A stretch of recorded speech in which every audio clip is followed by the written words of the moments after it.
الرحمن الرحيم.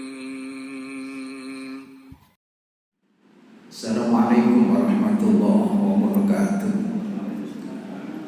الحمد لله رب العالمين وبه نستعين على أمور الدنيا والدين والصلاة والسلام على أشرف الأنبياء والمرسلين وعلى آله وصحبه أجمعين. Amma ba'd, hadirin para jamaah yang dirahmati Allah Subhanahu wa taala, puji syukur kita panjatkan kehadirat Allah. Pagi hari ini kita dipertemukan kembali di majelis yang dimuliakan ini dalam keadaan yang sebaik-baiknya, sehat walafiat jasmani dan rohani kita, iman masih tetap melekat di dalam lubuk jiwa kita. Allah senantiasa membimbing kita dengan hidayah, taufik dan hidayah, sehingga kita masih tetap istiqomah di dalam beramal saleh. Mudah-mudahan sampai akhir hayat kita dalam keadaan husnul khatimah. Amin ya rabbal alamin.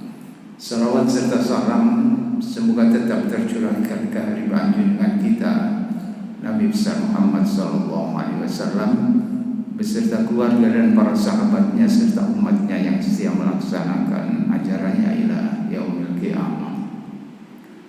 Jamaah sekalian, kita doakan saudara-saudara kita yang pagi hari ini berhalangan hadir mungkin karena sakit.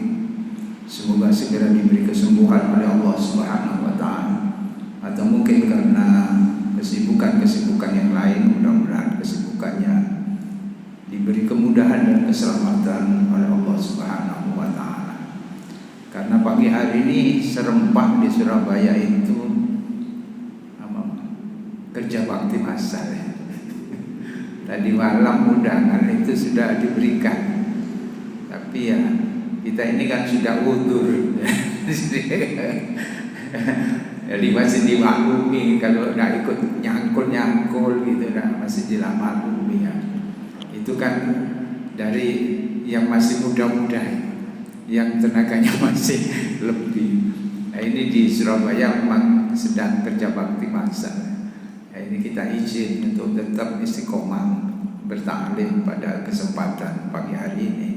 Di samping itu juga cuacanya sudah 1 pekan ini senantiasa hujan, dan tulang-tulang kita yang sudah berusia itu berbeda di saat dingin atau panas ya. Tangi turu ya atau kesel kabeh gitu ya. Ini kan cuacanya tidak seperti biasanya. Orang Surabaya ini kan terbiasa dengan cuaca yang hangat ya, yang panas bahkan. Jadi tulang-tulang itu terbiasa dengan hangat dan panas. Jadi kalau sudah berubah cuacanya menjadi dingin, maka tulang-tulang itu juga menyesuaikan. Otot-otot kita menyesuaikan, sehingga kadang-kadang membangun tidur itu terasa capek-capek, berbeda dengan biasanya. Nah, mudah-mudahan kita senantiasa dikaruniai Allah Subhanahu wa taala sehat walafiat jasmani dan rohani kita, sehingga dapat kita bergunakan untuk beramal saleh. Amin ya rabbal alamin. Jamaah sekalian, pagi hari ini memang kami berupaya ya. Ada seorang ustadz yang sudah lama kita inginkan untuk hadir ya. Sudah dihubungi melalui teman, dari informasi tidak kunjung datang. Dan memang kita mengharapkan, jadi kita tidak merubah untuk kita gantikan kepada ustadz lain. Siapa tahu sudah diperhitungkan begini dan begitu bisa hadir ke tempat kita. Masih muda ustadznya, dan kadang juga mengisi di Suara Muslim. Dia juga lulusan dari Timur Tengah, putra dari pondok pesantren di Gresik. Jadi cukup kualitas sebetulnya. Mudah-mudahan kalau kita di atas jam 7, karena kalau habis subuh senantiasa penuh ya kajiannya. Jadi untuk mendatangkan ke tempat kita, mungkin kalau sudah jam 7:30 barangkali banyak ustaz yang bisa. Jamaah sekalian, kita manfaatkan waktu pada pagi hari ini dengan membuka di surat Fatir ya. Surat Fatir itu surat yang ke-35. Ayatnya ayat 5.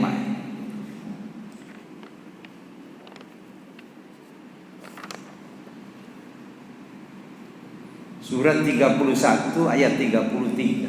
Nah, di dalam ayat itu ada kalimat yang sama dengan Fatir. Surat Fatir ayat yang kelima. Ayat yang kelima. Di dasar kajiannya kita ambil dari itu untuk meraih kehidupan yang selamat baik di dunia maupun di akhirat, maka dasarnya di dalam surat Fatir ayat 5. Kalau ini kita ikuti, maka insya Allah hidup kita akan selamat di dunia wal akhirah. Dan ini merupakan peringatan dari Allah Subhanahu wa taala. Fadzakir fa inna dzikra tanfa'ul mu'minin. Beri peringatan karena peringatan itu bermanfaat bagi orang-orang yang beriman, yang percaya kepada Allah, yang memberi peringatan itu. Nah, petunjuk Allah yaitu di dalam Al-Qur'anul Karim. Kita baca di dalam surat Fatir ayat kelima. Bismillahirrahmanirrahim. Ya ayyuhan nas inna wa'dallahi haqq fala taghurrannakumul hayatud dunya wala yaghurrannakum billahil ghurur. Tolong dibaca. Wahai manusia, sungguh janji Allah itu benar. Maka janganlah kehidupan dunia memperdayakan kamu, dan janganlah setan yang pandai menipu memperdayakan kamu tentang Allah. Ini ada 3 peringatan Allah Subhanahu wa taala yang berkaitan dengan keimanan kita kepada Allah Subhanahu wa taala. Ya ayyuhan nas, wahai sekalian manusia. Jadi ayat ini terbuka untuk seluruh manusia, karena ini merupakan peringatan dari Allah Subhanahu wa taala. Apa yang diingatkan Allah? Inna wa'dallahi haqq. Sesungguhnya janji Allah itu benar. Sesungguhnya janji Allah itu benar. Ini merupakan iman kepada Allah. Dan pokok dari iman itu ada 2 yang sering disebutkan Allah di dalam Al-Quran. Amanu billahi wal yaumil akhir. Nah, ini pokok dari iman itu. Iman kepada Allah dan iman kepada hari akhir. Ini dasar keimanan yang pokok di situ. Inna wa'dallahi haqq. Sesungguhnya janji Allah itu benar. Di dalam kehidupan dunia juga demikian. Bahwasanya janji-janji Allah di dalam kehidupan itu benar. Wa may yattaqillaha yaj'al lahu makhraja wa yarzuqhu min haitsu la yahtasib. Itu pasti benar. Siapa yang bertakwa kepada Allah, maka Allah akan berikan jalan keluar, solusi di dalam kehidupan. Jadi tidak ada ceritanya jalan buntu bagi orang-orang yang bertakwa kepada Allah Subhanahu wa taala. Wa yarzuqhu min haitsu la yahtasib. Akan dipenuhi rezeki itu yang didatangkan Allah dari jalan yang dia sendiri tidak menduganya. Itu pasti. Di dalam kehidupan akhirat juga demikian, dan semuanya pasti. Akhirat itu pasti. Jadi kehidupan akhirat itu pasti. Di dalam kehidupan akhirat itu ada yang namanya yaumul mahsyar, ada yang namanya yaumul hisab. Itu pasti semuanya. Hari berbangkit itu juga pasti. Kehancuran alam semesta yang disebut dengan kiamat itu juga pasti. Jadi kebangkitan manusia setelah kematiannya itu juga pasti akan terjadi. Yaumul hisab, surga dan neraka itu juga pasti. Ini keimanan kita kepada Allah Subhanahu wa ta'ala yang mendasari seseorang itu selamat hidupnya adalah yakin, beriman kepada Allah Subhanahu wa ta'ala. Misalnya kita beriman kepada hari akhir. Apa hari akhir itu? Yang disebut juga yaumul qiyamah. Kehancuran seluruh alam raya ini dihancurkan oleh Allah Subhanahu wa ta'ala. Dan setelah itu ada hari yaumul ba'ats, hari kebangkitan. Itu pasti yaumul ba'ats, hari kebangkitan. Kemudian yaumul hisab di mahsyar, itu juga pasti akan dialami oleh manusia. Jadi yaumul hisab itulah yang sangat mencemaskan bagi seluruh manusia, sehingga mereka tidak peduli. Orang anak tidak bisa menolong bapaknya, bapak tidak sempat lagi menolong anaknya. Yaumul hisab. Ibunda Aisyah radhiyallahu anha pernah bertanya kepada Rasulullah sallallahu alaihi wasallam ketika Rasulullah menceritakan bahwa di padang mahsyar itu seluruh manusia tidak berbusana, tidak beralas kaki, dan tidak juga memakai pakaian. Naluri perempuan itu pasti akan bertanya, malu dong kan gitu ya, malu ya, karena tidak berbusana. Apa yang dikatakan oleh Rasulullah sallallahu alaihi wasallam, manusia tidak sempat untuk apa-apa selain memikirkan dirinya sendiri yang sangat mencekam di yaumul hisab itu. Jadi tidak koper ya, tidak koper memandang sana, memandang sini, karena dia sendiri di dalam ketakutan memikirkan hisabnya di hadapan Allah Subhanahu wa ta'ala. Apa saja yang akan dilalui memang tidak diruntut ya, tidak diurut oleh Allah di dalam Al-Quran ketika di yaumul hisab itu. Tetapi potongan-potongan ayat itu sudah diajarkan kepada kita di yaumul hisab itu. Di antaranya fa'amma man utiya kitabahu biyaminihi fasawfa yuhasabu hisaban yasira. Itu disebutkan di yaumul hisab itu mulanya akan diberikan kitab catatan amal. Di seluruh perjalanan hidup kita itu tercatat di kitab catatan amal kita. Siapa yang mencatat itu? Dijelaskan oleh Allah Subhanahu wa ta'ala di dalam ayat yang lain, wa inna alaikum lahafidhin kiraman katibin ya'lamuna ma taf'alun. Dan itu pasti. Coba terjemahan surat Insyikok ya, 78. Maka adapun orang yang catatannya diberikan dari sebelah kanannya, maka dia akan diperiksa dengan pemeriksaan yang mudah, dan dia akan kembali kepada keluarganya yang sama-sama beriman dengan gembira. Dan adapun orang yang catatannya diberikan dari sebelah belakang, maka dia akan berteriak, celakalah aku, dan dia akan masuk dalam api yang menyala-nyala. Jadi di yaumul hisab itu pasti itu, janji Allah pasti akan diberikan awal itu buku catatan amal. Wa inna alaikum lahafidhina kiraman katibin, yang mencatat itu adalah malaikat-malaikat Allah yang mulia, mencatat apa saja yang kalian kerjakan. Jadi malaikat itu senantiasa mengikuti kita. Jadi apa saja yang kita lakukan akan dicatat oleh malaikat Allah Subhanahu wa ta'ala. Itulah hasil catatan malaikat yang nantinya akan diberikan. Kemudian setelah menerima buku catatan amal itu, manusia diperintahkan untuk membaca sendiri buku catatan amal. Bukan malaikat ya, enak wacon dewi gitu.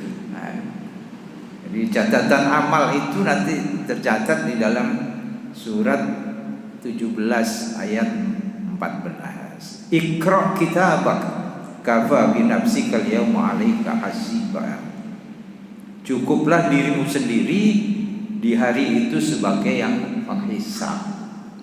Jadi bisa memikirkan dirinya sendiri berdasarkan catatan amal itu. Lalu kemudian tidak sekedar disuruh membaca, ada klarifikasi gitu oleh malaikat-malaikat Allah di hadapan Allah Subhanahu wa taala. Itu diklarifikasi dari buku catatan amal itu, sehingga di situ ada pertanyaan yang mesti dijawab oleh manusia. Tapi menjawabnya tidak memakai lisan kita, karena lisan ini ketika hidup di dunia itu kan banyak berbohong ya. Bersaksi saja bisa palsu. Yang menjawab adalah unsur-unsur lain dari diri kita. Ini di dalam surat Yasin itu ayat 65. Al-yawma nahtimu ala afwahihim wa tukallimuna aydihim wa tashhadu arjuluhum bima kanu yaksibun. Pada hari ini kami tutup mulut mereka. Jadi saat interogasi itu ditutup mulutnya, itu artinya tidak bisa bicara. Lalu siapa yang memberikan jawaban? Tangan mereka berkata, kaki-kakinya memberikan kesaksian terhadap apa saja yang pernah dia kerjakan. Ketika ditanya, dasarnya ya buku catatan amal, tapi yang memberikan kesaksian adalah tangan kita, kaki kita. Itu yang menjawab, bukan lisan. Lisan ini biasa berbohong ya. Ini sebuah pelajaran bahwa supaya lisan ini tidak lagi berbohong, sehingga nanti tidak bisa bicara. Yang menyaksikan itu adalah tangan dan kaki-kaki kita. Tidak cukup itu, manusia diperintahkan untuk melihat audio visual film perjalanan hidupnya. Sudah tidak bisa mengelak. Seperti kalau pencuri dilihat buktinya adalah CCTV. Seperti pembunuhan juga begitu, buktinya CCTV. Hanya karena kemudian CCTV-nya dilepas, ya sulit, tidak bisa lagi mencari bahan bukti itu di situ, karena padahal itu adalah hal yang pokok. Itu di dunia, tetapi CCTV Allah Subhanahu wa taala akan dilepas itu ya, rekamannya tetap ada nanti. Kalau di dunia dilepas, nanti rekaman di akhirat itu akan diputar itu. Alimat nafsu ma qaddamat wa akharat. Tiap-tiap diri manusia akan melihat dan menyaksikan apa saja yang pernah diperbuatnya. Apa saja yang pernah diperbuatnya. Itu nanti film kejadiannya itu akan diputar, dan yang menyaksikan seluruh manusia bisa menyaksikan. Layarnya seperti apa yang tidak bisa kita bayangkan nanti ya. Karena manusia di mahsyar itu bisa menyaksikan layarnya seperti apa, monitornya itu seperti apa. Nah, kita tidak menjangkau ke sana. Tetapi tidak semua film itu lalu terputar di situ, yaitu bagi orang-orang yang bertobat kepada Allah Subhanahu wa taala dan dosa-dosanya diampuni Allah Subhanahu wa taala, maka adegan-adegan buruk itu pun akan disensor situ, diedit oleh tukang edit di akhirat. Ya, ada tukang editnya juga ada. Kalau di sini kan Pak Samsul bang edit. Gitu ya. Saya dulu juga berkecimpung di dalam perfilman seperti itu. Jadi tidak asing mengedit. Kamuflase gambar itu ya bisa saja. kita pidato di sini lalu gambar audiensnya di tempat lain ya bisa kita bandingkan. Tapi film di dalam kehidupan akhirat itu real itu. Apa yang dulu pernah dilakukan. Meskipun CCTV-nya dirusak. Ya. Kemudian yang terakhir dari tahapan-tahapan persidangan Allah Subhanahu wa taala itu di dalam surat Al-Qari'ah, fa amma man saqulat mawazinu wa huwa fi 'aishatir radiyah wa amma man khaffat mawazinu fa ummuhu hawiyah. Itu yang akan menentukan. Karena kata Rasulullah sallallahu alaihi wasallam, tidak ada lagi negeri setelah dunia ini kecuali ada dua tempat di dalam akhirat, yaitu surga atau neraka. Dan untuk menentukan ini ya akhir dari persidangan adalah neraca Allah Subhanahu wa taala. Siapa yang ditimbang di neraca Allah itu yang berat adalah kebaikannya, maka dia dimasukkan surga, hidup di dalam kebahagiaan. Barang siapa yang kemudian ketika ditimbang itu kebaikannya itu ringan, yang berat adalah keburukannya, maka dia akan dimasukkan ke neraka. Wa ma adraka ma hiya narun hamiyah. Itulah kehidupan akhiratnya. Jamaah yang dirahmati Allah Subhanahu wa taala, dan yakinlah apa yang disampaikan oleh Rasulullah sallallahu alaihi wasallam.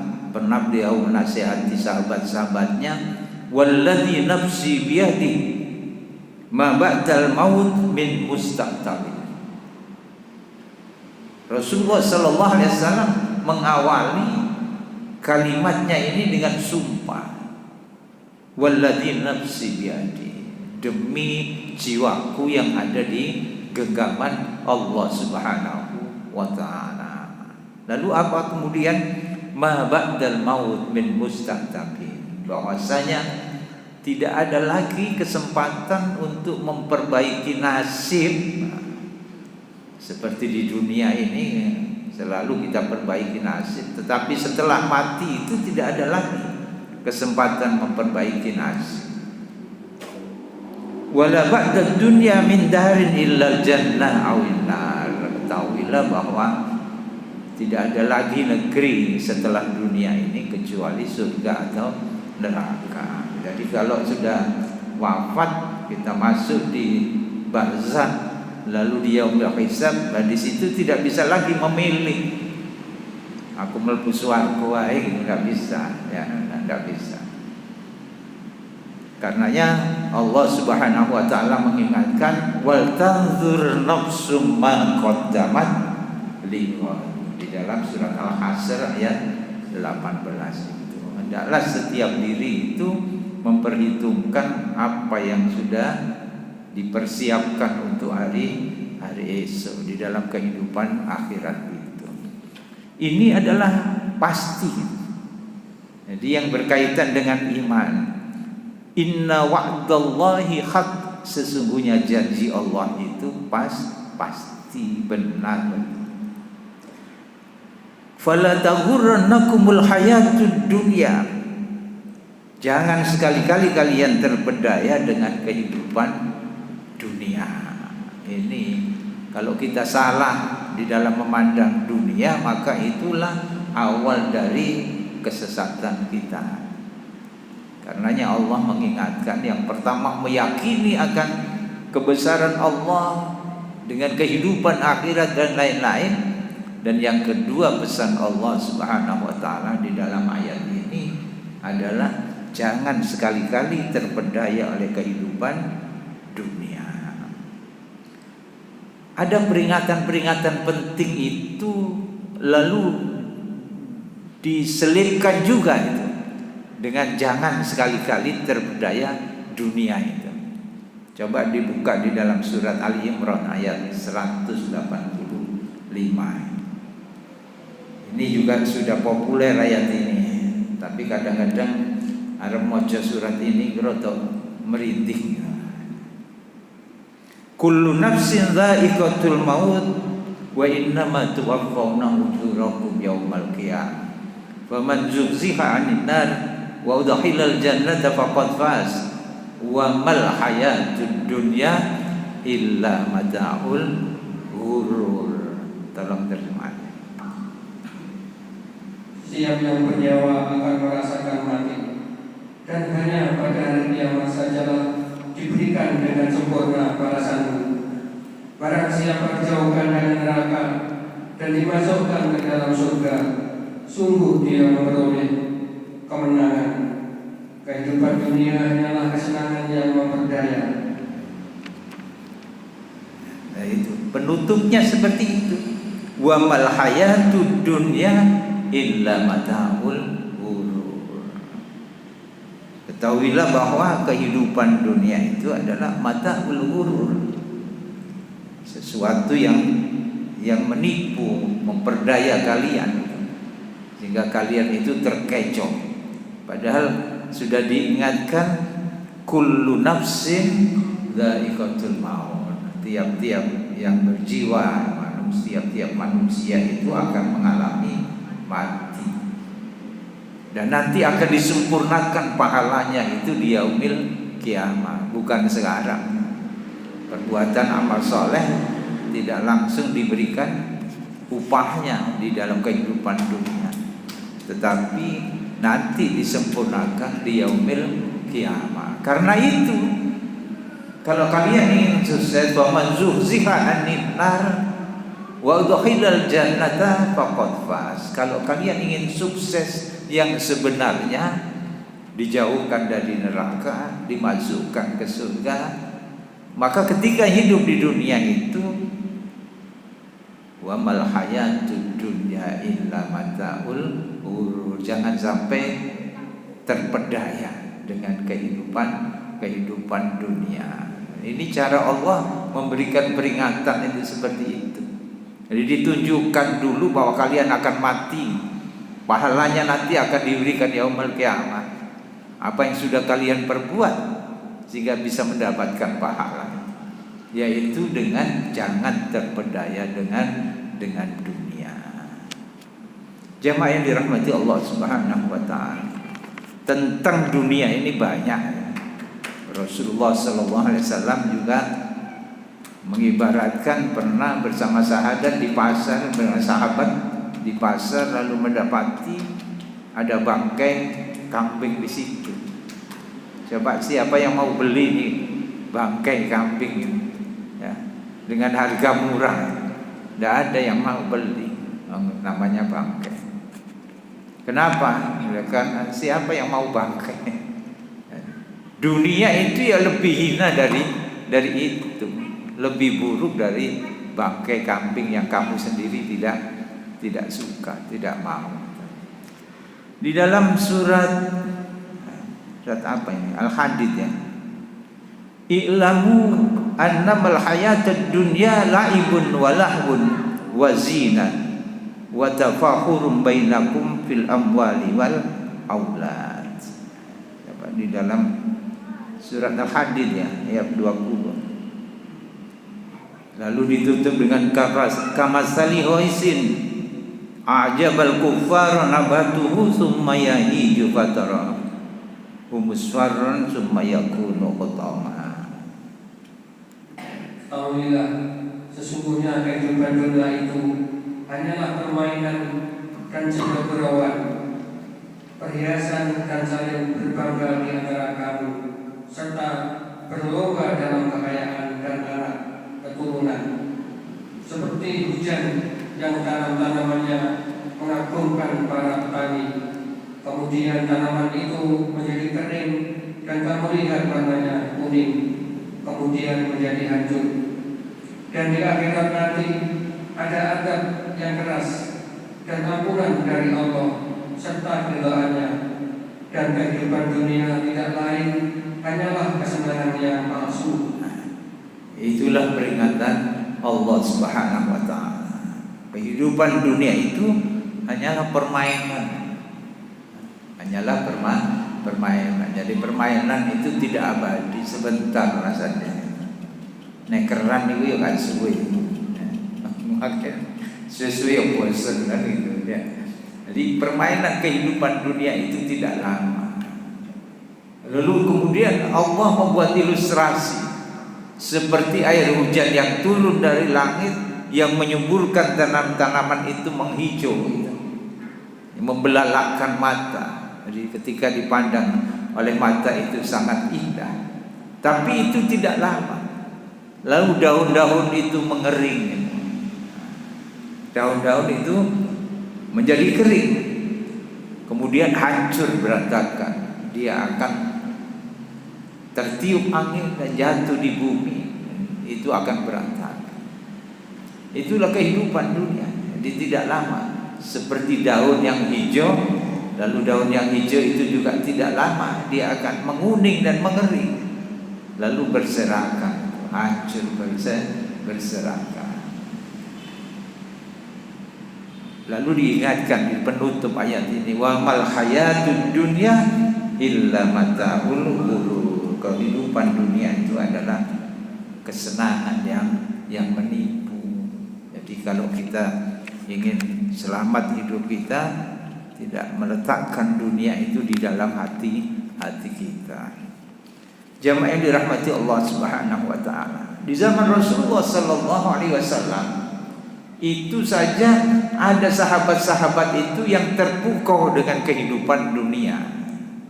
Mereka di dalam surat Al-Kahf surat 18 ayat 28 itu diceritakan ketika Rasulullah sallallahu alaihi wasallam berkhutbah hari Jumat waktu itu, semua sahabat hadir di masjid Rasulullah sallallahu alaihi wasallam.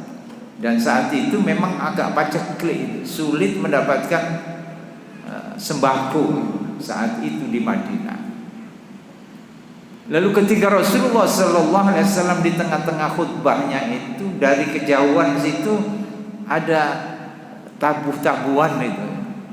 Ada pedagang yang datang dari Sam menuju Madinah. Maka untuk menjajakan dagangannya itu dibunyikan bunyi-bunyian itu di situ.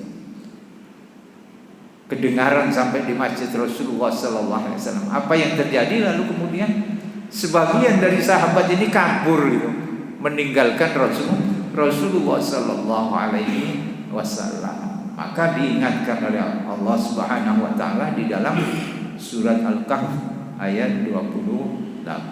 Nanti dibaca.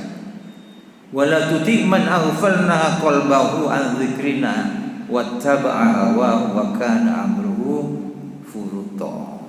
Coba terjemahannya. Dan bersabarlah kaum Muhammad bersama orang yang menyeru Tuhannya pada pagi dan senja hari dengan menghadap keridhaannya, dan janganlah kedua matamu berpaling dari mereka karena mengharapkan perhiasan kehidupan dunia, dan janganlah engkau mengikuti orang yang hatinya telah kami lalaikan dari mengingat kami, serta menuruti keinginannya dan keadaannya sudah melewati batas. Ilmu itu nanti di ayat yang lain. Jadi diceritakan di dalam asbabun nuzul itu sampai-sampainya tinggal sahabat-sahabat pilihan saja yang tinggal, yang mendengarkan khutbah Rasulullah sallallahu alaihi wasallam. Di antaranya disebutkan tinggal 12 orang. Jadi ketika Rasulullah berkhutbah, jamaah yang lain kabur, itu masih ada Rasulullah. Kabur, pergi menuju kepada orang yang berdagang tadi untuk mendapatkan sembako, bahan-bahan makanan. Karenanya Allah Subhanahu wa taala mengingatkan, i'lamu annamal hayatud dunya la'ibun wa lahwun wa zinatun wa tafakkurum bainakum. Ketahuilah bahwa sesungguhnya kehidupan dunia itu hanyalah permainan dan sesuatu yang melalaikan. Wa mal hayatud dunya illa mata'ul ghurur. Jangan menuruti hawa nafsu. Rezeki Allah itu akan lebih baik. Itu sampai seperti itu. Lalai. Allah Subhanahu wa taala melarang kita, mengingatkan di dalam surat 63 ayat 9. Ya ayyuhalladzina amanu la tulhikum amwalukum wala auladukum an dzikrillah wa may yaf'al dzalika fa ulaika humul khasirun. Wahai orang-orang yang beriman, janganlah harta-hartamu, anak-anakmu melalaikan kalian dari mengingat Allah. Jadi kehidupan dunia itu bisa melalaikan manusia dari mengingat Allah Subhanahu wa taala. Jamaah dirahmati Allah, ayat yang jelas di dalam surat Az-Zariyat An-Nazi'at ayat 79 ayat 37 41 itu jelas sebagai pedoman hidup kita agar kita ini tidak terpedaya dengan kehidupan dunia.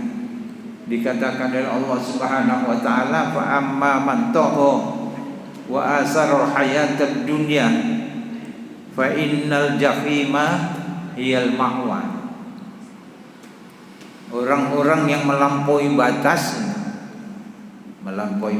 itu ya memperturutkan hawa nafsu, mementingkan kehidupan dunia.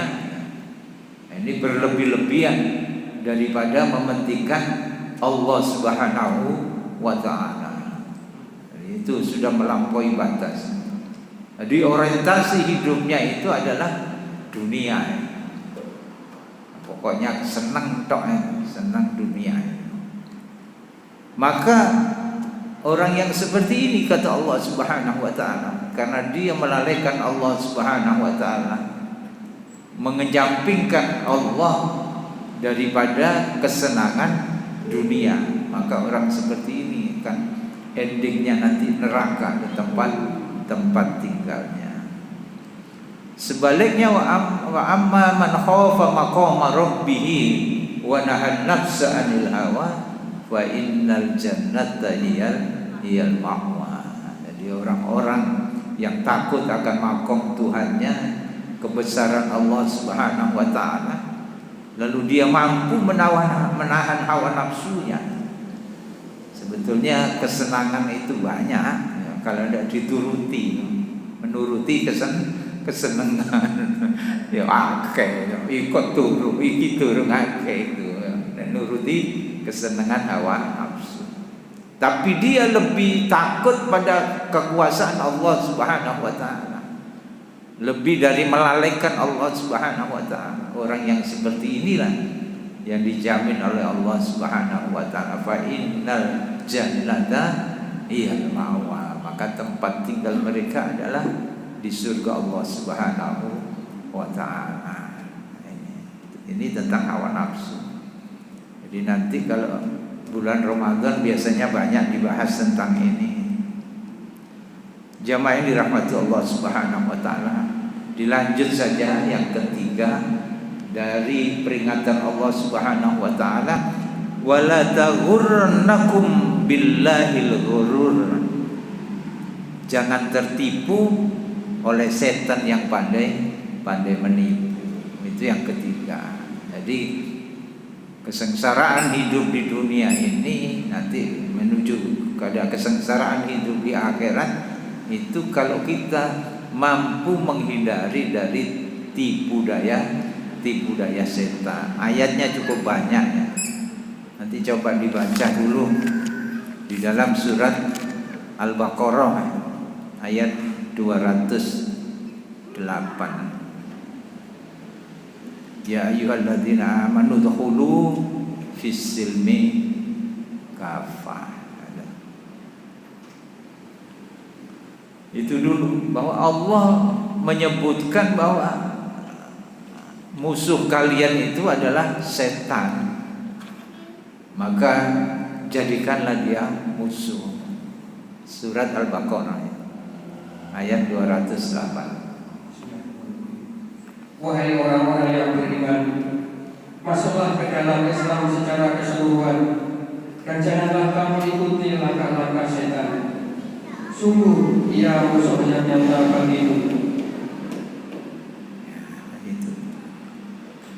Ini banyak sekali ya peringatan Allah di dalam Al-Quran tentang tipu daya setan itu. Di dalam surat Al-A'raf juga, di dalam surat Al-A'raf, di dalam surat An-Nahl, surat 43, surat 15 banyak menceritakan tentang bagaimana itu setan menghadapi manusia. Setan saja sudah merencanakan rancangan programnya itu disusun rapi. Masa kita yang di sasaran tembak setan itu lalu tidak menyiapkan program menghadapi setan? Ya tembak kita, tembak. Di dalam surat 15 ayat 39 coba dibaca.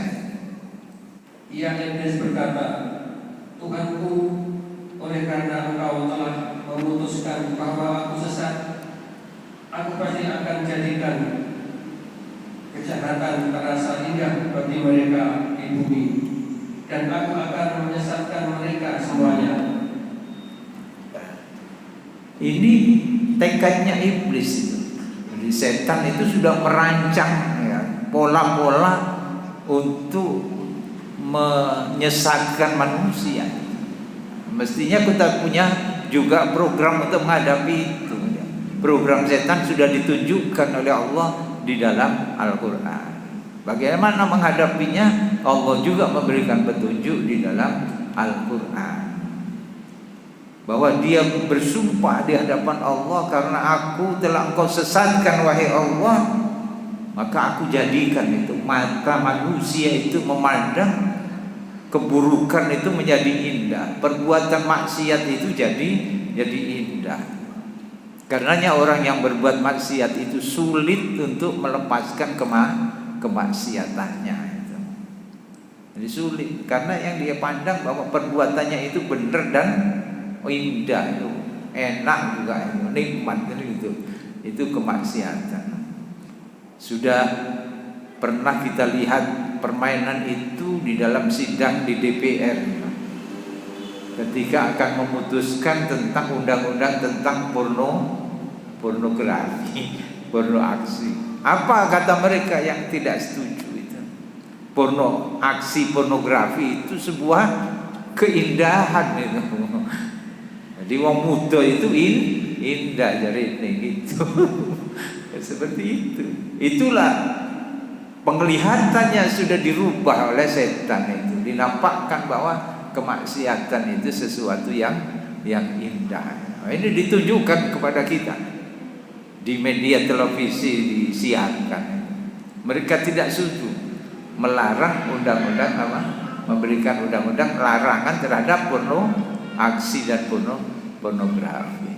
Jadi melukis orang telanjang itu sesuatu yang indah, hasil seni. Memotret orang yang telanjang itu juga indah. Nah, memang indah. Bojomu dewi kok gitu. Itu kalau orang lain ya tidak indah itu namanya. Ya mata kita yang dibuat indah oleh setan. Lalu kemudian bagaimana di dalam surat Nuh, surat An-Nahl ayat 100. Illa ibadika innahu laisa lahu sultanun 'alal ladzina amanu wa 'ala rabbihim yatawakkalun illa ibadika minhumul mukhlasin. Jadi Allah sudah menunjukkan di sini. Kemudian setan itu tidak punya kuasa, tidak mampu menggoda terhadap orang-orang yang beriman. Alal ladzina amanu wa ala rabbihim yatawakkalun. Orang-orang beriman dan bertawakal kepada Allah Subhanahu wa taala. Lalu di situ Allah menunjukkan bahwa setan itu tidak akan mampu menggoda illa ibadika minhumul mukhlasin, yaitu tidak kuasa, tidak mampu menggoda terhadap orang-orang yang hidupnya itu dengan ikhlas.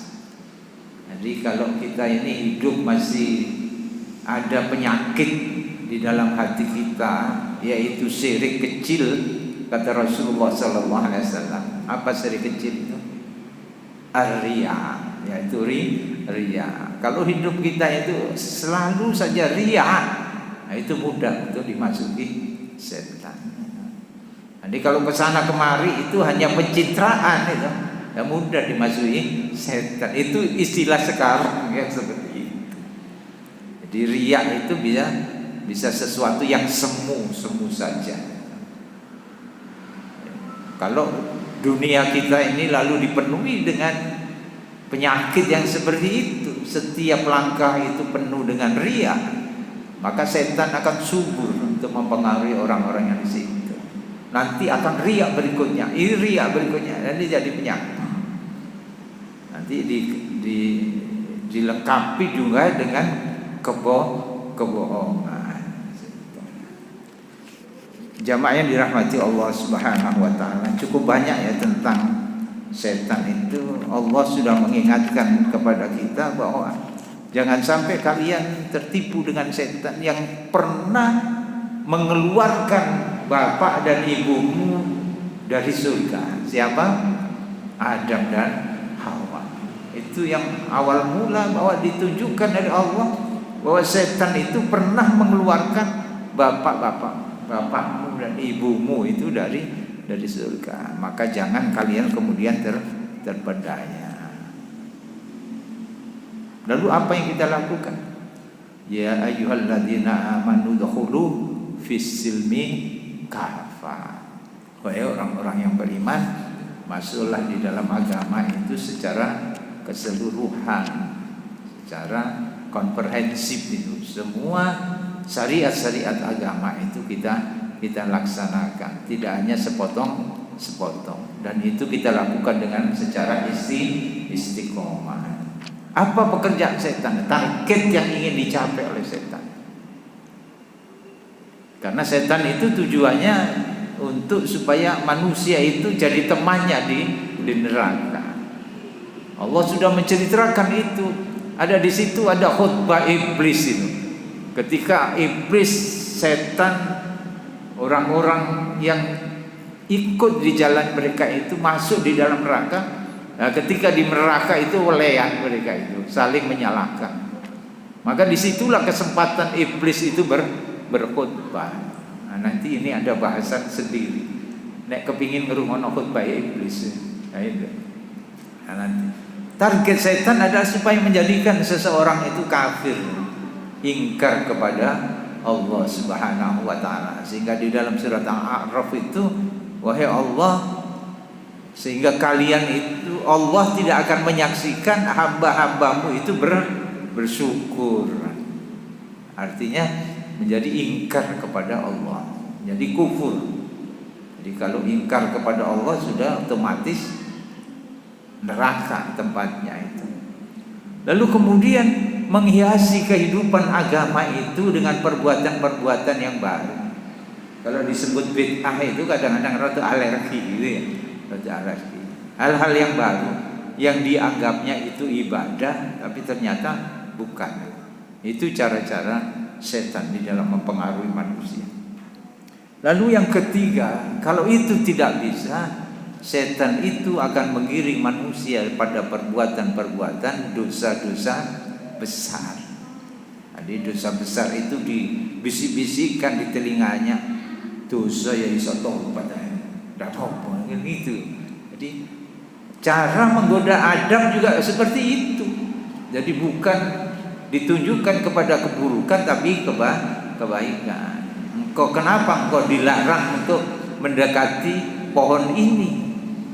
Karena supaya kalian tidak jadi malaikat, supaya tidak langgeng di surga, tidak abadi di surga. Itu tujuannya begitu ya, seolah-olah benar. Makanya Adam lalu kemudian mendekati pohon itu. Yang disebut setan adalah yang disebut iblis sebagai pohon khuldi itu sebuah sebutannya dari iblis. bukan Allah yang memberi nama. Kalau engkau tidak makan buah ini, kalian tidak abadi di surga. Nah, seperti itu. Siapa enggak tertarik? Jadi bisikan-bisikan setan itu biasanya dengan masalah yang materi, jabatan, kedudukan. Kalau kalian makan ini, buah ini, yang dikatakan oleh setan adalah buah khuldi, yaitu buah keabadian, supaya kalian nanti selamanya akan hidup di surga. Nah, inilah dosa besar yang dilakukan, yaitu melanggar aturan Allah Subhanahu wa taala, melanggar apa yang dilarang oleh Allah Subhanahu wa taala. Kalau tidak bisa menggoda manusia untuk berbuat dosa besar, setan ringan-ringan saja. Dosa-dosa cilik ayo kapol kan itu. Jadi dosa kecil yang dikerjakan. Rasane wong iku jarene kamu ini dia cilik ae lho gitu ya. Jadi menggodanya yang di situ. Seperti begini, orang ketika digeliti hatinya mencari rezeki itu dari sesuatu yang haram, karena dia memiliki iman, dia tolak ya. Hendaklah cari rezeki yang halal-halal saja. Cari ini setan, oke, gue bener, pinter kan gitu, pinter. Sehingga orang ini menjadi kaya, dapat rezeki. Lalu kemudian setan membisikkan lagi. Ketika mau bersedekah dibisikkan, angel-angel boleh rezeki kok kayak nawang kan gitu. Lalu dibisikkan, menjadi orang-orang yang kikir. Dan ketika tidak bisa ini, tetap dia sebagai orang yang beriman tetap bersedekah. Lalu kemudian dibisikkan apa lagi oleh setan itu, kon yang duwe fasilitas hidup itu nek kayak seneng gitu ya, gak seneng kayak hompo gitu. Wah, akhirnya itu dia hambur-hambur kan. Nah, ini yang dia tidak bisa menahan itu. Ini menjalankan sesuatu yang mubah. Sesuatu yang mubah, yang boleh dikerjakan, tetapi didorong oleh setan supaya disitulah kalian, sehingga lupa untuk amal soleh. Nonton TV ku gak apa-apa, tapi setan bisikin terus itu, ono sini ternampil terus, sehingga dia tidak sempat untuk beramal soleh. Jadi disibukkan dengan sesuatu yang mubah, yang tidak haram sebetulnya. Tetapi ini langkah akhir dari setan. Tetapi dia tidak sempat untuk mengumpulkan bekal kehidupan akhirat. Nah, ini nanti terlena di situ. Ini langkah-langkah setan di dalam mempengaruhi, menjerumuskan manusia. Karena dia juga sebagai orang yang ahli penipu, kata Allah Subhanahu wa taala. Wala taghurrannakum billahi al-ghurur. Jangan tertipu oleh setan yang pandai menipu. Ini barangkali diskusi kita pada pagi hari ini mungkin bisa kita diskusikan kembali. Kalau yang pernah ngaji di tempat lain masih diperdebatkan ini tentang setan itu. Setan iya gitu. Setan itu kawan, setan itu sifat saja. Tapi di dalam ayat-ayat lain dia mampu melihat kalian, tetapi kalian tidak mampu melihat dia. Berarti siapa yang melihat itu? Setan. Berarti ada makhluk. Setan bisa memang berupa sifat untuk menjauh dari ketaatan kepada Allah Subhanahu wa taala, menutupi ketaatan kita kepada Allah Subhanahu wa taala. Itu kalau diperdebatkan dari sudut mana kita memandangnya. Tentang jin saja juga ulama itu dari zaman ke zaman ada yang tidak percaya tentang keberadaan jin itu. Jin itu tidak ada. Padahal setan itu dari iblis, itu dari jin asal mulanya. Iblis itu dari golongan jin.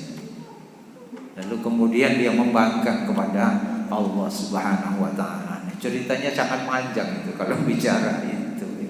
Karena setan itu bisa di mana di mana-mana.